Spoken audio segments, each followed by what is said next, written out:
ചെമ്മീൻ ചാടിയ മുട്ടോളം വീണ്ടും ചാടിയ ചട്ടിയോളം എന്ന് കേട്ടിട്ടില്ലേ? ഈ ചട്ടി കിടക്കണ നല്ല പച്ച ചെമ്മീൻ വെച്ചിട്ട് നമ്മളൊരു സ്പെഷ്യൽ കറിയാണ് കേട്ടോ ഇന്ന് ഉണ്ടാക്കാൻ പോകുന്നത്. പണ്ടൊക്കെ ഈ കറി വെച്ചതിന് മീൻ ഒരു വാല്യൂ ഉണ്ടാവുമല്ലോ കേട്ടോ. പക്ഷേ ഇപ്പോഴാണ് ഈ കറിയുടെ വാല്യൂ ഒക്കെ നമുക്ക് മനസ്സിലാവണം. വീട്ടിൽ പോകുന്ന ടൈമിൽ നല്ല ഫ്രഷ് മീനൊക്കെ കിട്ടാറുണ്ട്. അപ്പോൾ നമ്മൾ മിക്കപ്പോഴും ഈ കറി ട്രൈ ചെയ്യാറുണ്ട് കേട്ടോ. അതായത് ഒരു ചട്ടി എടുത്തിട്ട് അതിൽ കുറച്ച് കല്ലുപ്പും അതിലോട്ട് ഒരു പച്ചമുളകും കുറച്ച് വേപ്പിലയും പിന്നെ ഇതൊരു സ്പെഷ്യൽ അരപ്പാണ് കേട്ടോ. ഇതെൻ്റെ അമ്മ പറഞ്ഞു തന്നൊരു റെസിപ്പിയാണ് കേട്ടോ. അമ്മ നല്ലപോലെ കുക്ക് ചെയ്യും കേട്ടോ. അതും കുറച്ച് വെള്ളമൊക്കെ ഒഴിച്ച് മിക്സ് ചെയ്തിട്ട് കുറച്ച് പച്ച ചെമ്മീൻ ഇതിലോട്ട് ഇട്ട് കൊടുക്കണം കേട്ടോ. പച്ച ചെമ്മീനാണെങ്കിൽ നല്ല ടേസ്റ്റ് ആയിരിക്കും കേട്ടോ. നമുക്കെപ്പോഴും ഫ്രഷ് ആയിട്ടുള്ള ചെമ്മീൻ വീട്ടിൽ പോകുന്ന ടൈമിലൊക്കെ നിറച്ചും കിട്ടാറുണ്ട് കേട്ടോ.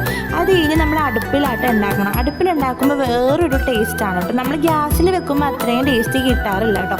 അത് കഴിഞ്ഞതൊന്നും ഏകദേശം കുക്കായി വരുമ്പോഴത്തേക്കും നമ്മൾ ചെറിയ ഉള്ളിയും കോക്കനട്ട് ഓയിലും കൂടി ഒഴിച്ചു കൊടുക്കണം കേട്ടോ. ഇത് മാത്രം മതിയിടോ, നല്ല ടേസ്റ്റാട്ടോ. മസ്റ്റ് ട്രൈ ചെയ്യണേ. കുറേ ചോറ് കഴിക്കാൻ തോന്നും കേട്ടോ.